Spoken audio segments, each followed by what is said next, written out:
Shalom Bapak Ibu Saudara, kembali berjumpa di Live Study, sebab orang yang berhenti belajar, berhenti bertumbuh. Mari kita bersatu dalam doa. Bapa dalam surga, kami akan mulai kembali pembelajaran kami. Buka hati kami mau belajar kebenaran firman-Mu. Singkapkan apa yang menjadi rahasia-rahasia kerajaan-Mu. Dalam nama Tuhan Yesus kami berdoa. Amin. Bapak Ibu Saudara yang saya kasihi, kita sudah sampai pada Kisah Rasul pasal 25, sekarang ayat 13 sampai dengan ayat yang ke-27. Oke, saya akan mulai dulu dari ayat yang ke-13. Beberapa hari kemudian, datanglah Raja Agripa dengan Bernike ke Kaisarea untuk mengadakan kunjungan kehormatan kepada Festus. Nah, kita tahu Festus ini adalah wali negeri pengganti Felix. Nah, sekarang kita akan melihat rangkaian ini, bagaimana Paulus akan dihadapkan ke pengadilan di hadapan yang lain, yaitu Raja Agripa.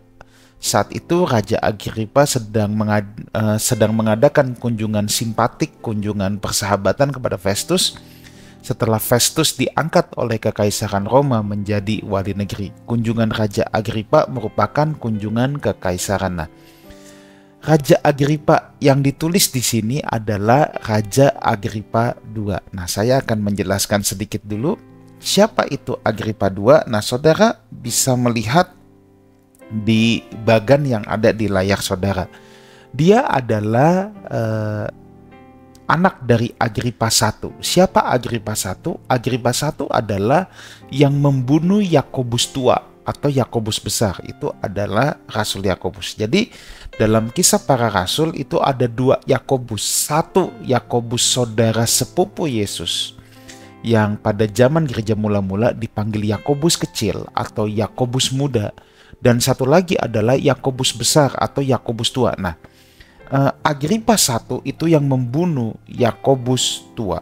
Nah, Agripa II ini boleh dikata yang paling baik kalau dibandingkan dengan ayah atau kakeknya. Ya, dia ini adalah Herodes terbaik, tidak seperti pendahulunya di dinasti Herodes. Nah, saya mau ulangi lagi cerita sedikit. Herodes itu sebenarnya adalah raja boneka, saudara, yang diangkat oleh Kekaisaran Romawi. Ya, jadi Kekaisaran Romawi mengangkat raja boneka. Sebenarnya tugas dia itu ya hanya raja boneka saja. Yang betul-betul menjalankan pemerintahan adalah wali negeri. Walaupun wali negeri ini tidak direct report atau bukan merupakan bawahan daripada Herodes, tetapi wali negeri ini harus punya hubungan yang baik. Herodes sendiri sebenarnya orang Edom, saudara. Edom itu orang Mesir, ya. Sebenarnya orang Edom. Tetapi dia memeluk agama Yahudi untuk mengambil hati orang-orang Yahudi. Jadi Herodes ini bukan asli orang Yahudi. Orang Yahudi tidak menganggap Herodes itu juga raja orang Yahudi, tidak. Tetapi dia memang yang dijadikan kaisar boneka, dan untuk mengambil simpati dia memeluk agama Yahudi. Nah, jadi kita jangan bingung kalau Herodes itu bukan satu orang, itu satu dinasti. Yang pertama adalah yang di bagian saudara, Herodes the Great itu adalah yang muncul di Matius pasal yang kedua, ya. Ayat yang pertama, kalau saudara lihat, sesudah Yesus dilahirkan di Bethlehem di tanah Yudea pada zaman Raja Herodes. Nah, ini yang dimaksud adalah Herodes the Great atau Herodes yang agung. Nah, Herodes yang agung ini memerintah 37 sebelum Masehi, saudara, ya. Ini kira-kira 37 sebelum Masehi. Nah, kemudian dia digantikan oleh anaknya, saudara, ya, yaitu Herodes Archelaus. Ini yang terdapat dalam Matius 2 ayat 22. Namun, setelah didengarnya bahwa Archelaus menjadi raja di Yudea menggantikan Herodes ayahnya, ia takut ke sana. Nah, jadi tidak lama setelah bayi Yesus lahir, ini adalah masa transisi di mana Herodes agung, jadi buyutnya Agripa II, ya, meninggal, kemudian digantikan oleh Archelaus. Nah, kemudian dalam Alkitab itu juga ada. Misalnya dalam Lukas, saudara ya. Lukas 13 ayat 31. Nah, ini Herodes yang lain lagi. Ini saudaranya Arkelaus. Ayat 31 ya. Pada waktu itu datanglah beberapa orang Farisi berkata kepada Yesus, ya, pergilah, tinggalkanlah tempat ini, karena Herodes hendak membunuh engkau. Nah, jawab Yesus kepada mereka, pergilah dan katakanlah kepada si rubah itu. Nah, siapa yang dipanggil si rubah? Nah, si rubah di sini bukan lagi Arkelaus, tetapi saudaranya, yaitu Herodes Antipas. Nah, Antipas inilah yang membunuh Yohanes Pembaptis karena perselingkuhan dengan Herodias, ya. Inilah yang ditegur oleh Yohanes Pembaptis, kemudian dia marah, lalu kemudian Yohanes Pembaptis dipenggal kepalanya. Nah, lalu kemudian dari silsilah itu cucu dari Herodes the Great adalah, kalau tadi Arkelaus dan Antipas adalah anaknya. Nah, dari garis istri yang lain ada Herodes Agripa, itu yang membunuh Yakobus tua. Nah, Herodes Agripa I punya anak, yaitu Agripa II, dan itu dengan Bernike dalam bahasa Indonesia, atau Bernice dalam bahasa Inggrisnya. Jadi memang kalau kita ngelihat Alkitab, saudara ya, Alkitab itu betul-betul fakta sejarah. Apa yang ada dalam sejarah itu cocok, saudara ya. Nama-nama yang ada di dalam Alkitab itu bukan nama-nama dongeng ya. Wah, itu kalau kita misalnya belajar sejarah Iran ya, hari-hari ini sedang ramai tentang Iran, itu cocok semua, saudara. Nama-namanya itu ada. Misalnya Kaisar Sirus II, itulah yang di Alkitab adalah Raja Kores ya. Memang Sirus, Kirus, Kurus. Nah, kemudian dalam bahasa Ibrani menjadi Koresh. Nah, itu semua ada, saudara. Ketika Sirus II mengangkat orang Media yang bernama Darius menjadi penguasa negeri, itu juga ada dalam Daniel 6 ya, itu ada. Jadi nama-nama itu yang ada dalam sejarah itu memang cocok semua dengan apa yang Alkitab katakan ya. Nah, tetapi kita bukan sedang membahas itu. Nah, jadi kita lihat di sini Raja Agripa II ini boleh dikata yang paling baik lah ya dari antara dinasti ini. Dan Agripa II adalah Herodes terakhir. Herodes terakhir ya. Herodes terakhir. Setelah Agripa II tidak ada lagi dinasti Herodes yang berkuasa di zaman pemerintahan Romawi.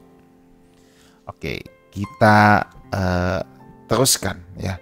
Nah, walaupun di Alkitab tidak menuliskan tentang detail ya tentang Arkelaus ya, tetapi kita tahu dalam Matius 2 tadi yang saya katakan itu adalah Arkelaus.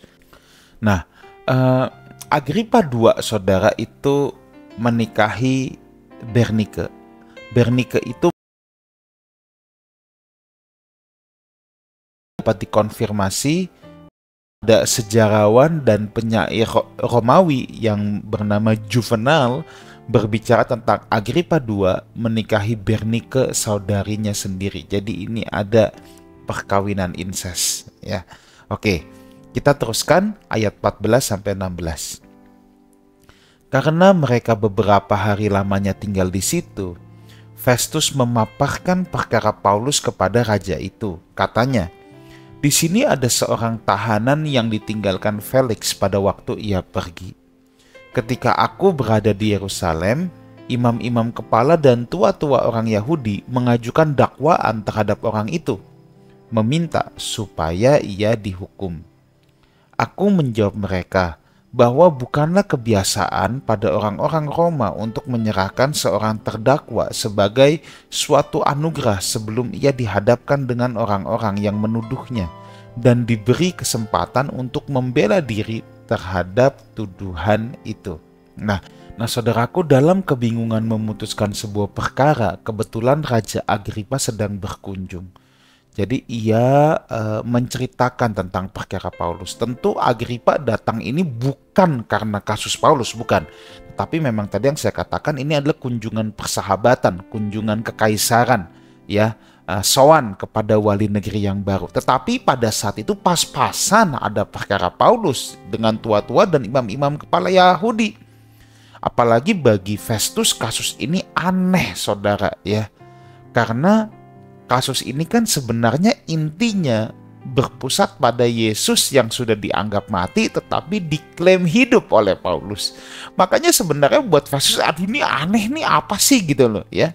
Nah, jadi keributan ini kan intinya tentang kebangkitan Kristus. Tetapi perkara ini rupanya punya efek, saudara. Punya efek bahwa banyak orang Yahudi itu kemudian jadi percaya kepada pemberitaan para rasul, pemberitaan Paulus dan rasul-rasul yang lain. Dan ini dianggap sangat mengganggu agama Yahudi yang diyakini mereka. Oleh karena itu, para imam tua-tua harus mencari-cari alasan untuk bisa membinasakan Paulus dan para rasul lainnya. Tetapi Festus menolak permintaan para imam-imam Yahudi yang meminta menghukum Paulus tanpa diadili terlebih dahulu. Sebab tindakan permintaan itu sebenarnya secara tidak langsung, ya, mereka menghina pemerintahan Roma. Roma tidak mengizinkan ketidakadilan di antara mereka. Makanya ada satu ungkapan, ya, audi et alteram partem, yang artinya dengarkan sisi yang lain. Jadi jangan langsung menghukum karena cuma mendengar satu sisi, dengarkan dong sisi yang lain, ya. Kira-kira seperti itu. Nah, itulah sebabnya Festus menolak, saudara, ya. Festus tidak mau, enak aja. Masa orang main dihukum begitu saja tanpa ada alasan yang jelas. Nah, itulah sebabnya ditolak.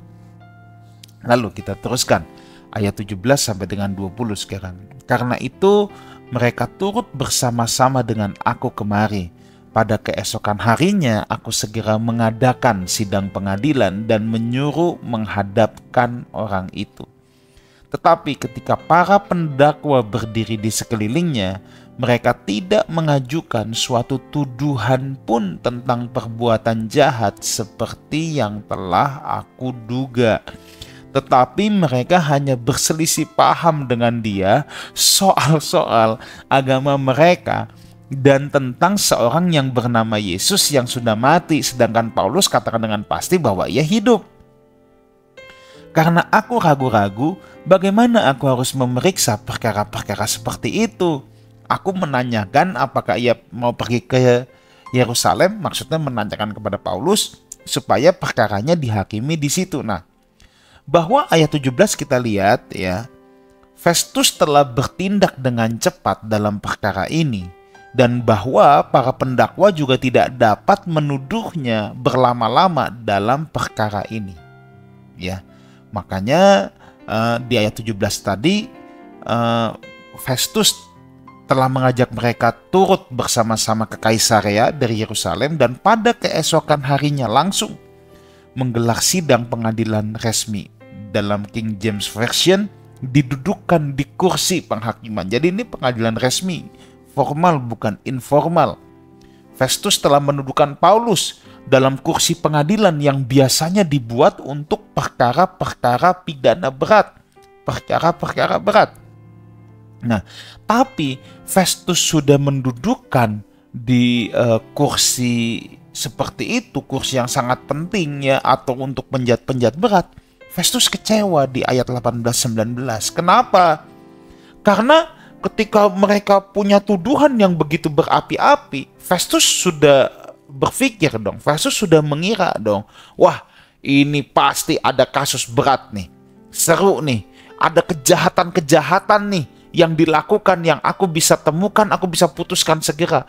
Tapi Festus kecewa, nggak taunya nggak ditemuin. Satu kejahatan pun nggak ditemukan. Yang ada mereka berantem aja soal internal agama mereka. Yang sebenarnya notabene bagi pemerintahan Roma, urusan agama mereka itu remeh-temeh. Itu nggak penting, saudara. Mereka juga nggak peduli, nggak ada urusan. Nah, Festus sebenarnya berharap tuduhan untuk Paulus adalah entah ia perampok, pembunuh, penjahat. Itu yang diharapkan. Tapi nyatanya enggak, ini ribut soal doktrin, soal agama, ya. Dan Festus aneh kenapa kebencian begitu amat sangat, ya. Lagi pula kalau tidak ada tuduhan kejahatan serius, masa harus wali negeri yang turun tangan? Ini kan juga merepotkan, buang-buang waktu, end quote saudara, ya, dalam tanda kutip. Ini kan sebenarnya juga bisa dibilang menghina pemerintahan Roma yang diwakili oleh wali negeri.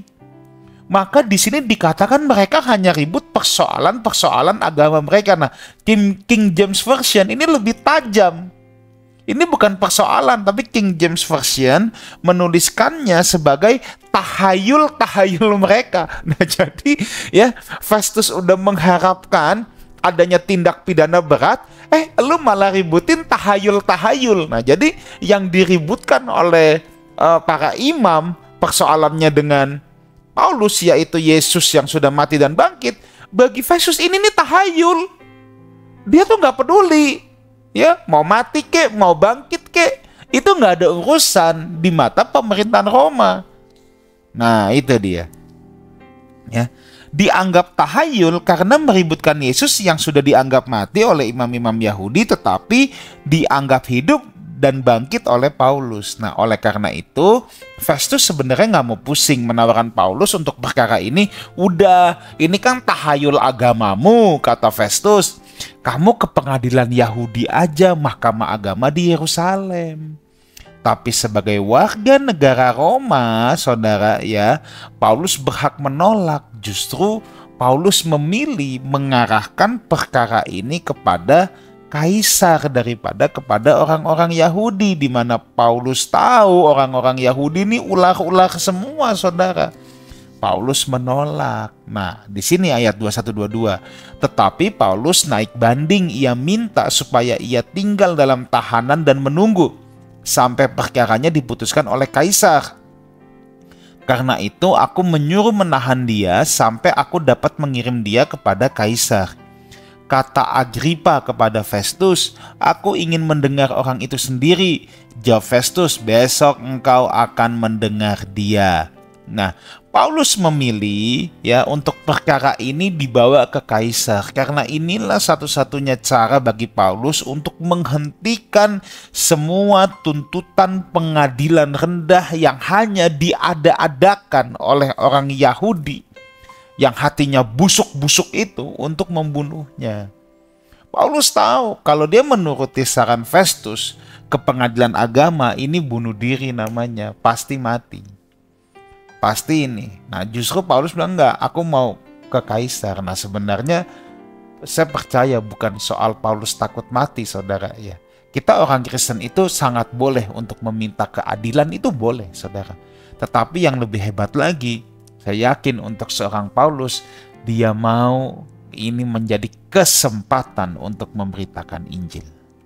Kalau dia dikirim ke Roma, ingat di surat terdahulunya, ya, di pembahasan kita yang sebelumnya, memang Paulus sangat ingin, saudara, untuk dia bisa pindah ke Roma atau dia bisa berkunjung ke Roma, ya. Dan ini adalah jalan yang terbuka lebar untuk Paulus, bagaimana dia bisa sampai ke Roma. Nah, Agripa mau mendengar langsung. Agripa lebih paham soal ini, saudara, ya, karena memang Herodes yang adalah buyut dari Herodes Agung, yang adalah raja boneka yang diletakkan Roma untuk orang Yahudi, ya.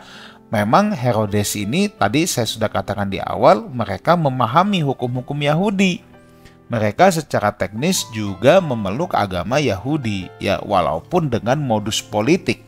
Nah, Agripa memanggil Paulus bukan untuk mendengarkan Injil, tapi ini kan tahayul-tahayul. Jadi Agripa ini juga pengen tahu, saudara, ada apa sih yang diributkan? Ya, kepo lah kalau bahasa orang sekarang, gitu ya. Nah, tapi itu yang pasti Agripa itu lebih tahu tentang seluk-beluk agama Yahudi dibandingkan dengan Rasul Paulus. Dengan Festus maksud saya, yang tidak peduli sama sekali dan tidak tahu menau. Ya, sebab Agripa itu sedikit banyak tahu tentang agama Yahudi. Ya. Ayat 23, pada keesokan harinya datanglah Agripa dan Bernike dengan segala kebesaran.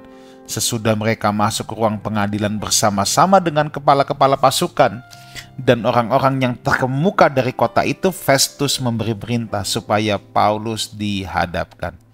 Persiapan besar dilakukan untuk pemeriksaan Paulus. Banyak orang di ruang pengadilan karena rupanya kasus ini menjadi buah bibir, saudara, ya, di tengah-tengah masyarakat, khususnya orang-orang Yahudi.